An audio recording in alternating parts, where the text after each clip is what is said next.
पायरी म्हणजे माझे बाजी पासळकर आहे. ही दुसरी पायरी म्हणजे माझे बाजी प्रभू देशपांडे आहे. ही तिसरी पायरी म्हणजे माझा सूर्यजी काकडे आहे. ही चौथी पायरी म्हणजे माझा तानाजी आहे. हे सारे वीर स्वराज्यासाठी मरण पावले, म्हणूनच मला या सिंहासनाच्या पायऱ्या चढता येत आहे.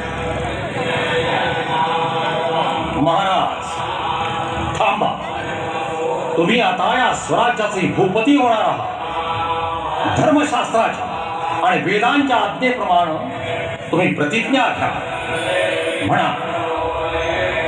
ही पृथ्वी माझी पत्नी असून ही प्रजा माझी अपत्य आहे. मी त्यांचं राजा या नात्यानं अत्यंत मायेनं पालन पोषण आणि संरक्षण करीन. जर मी माझ्या कर्तव्यात चुकलो तर स्वतः होऊन सिंहासनावरून खाली उतरीन. जर माझं दुर्लक्ष झालं तर माझा राजपुरोहित माझ्या मस्तकावर धर्मदंडानं प्रहार करीन आणि मी धर्माज्ञा म्हणून सिंहासनावरून उतरीन आणि राज्य त्याग करून निघून जाईन.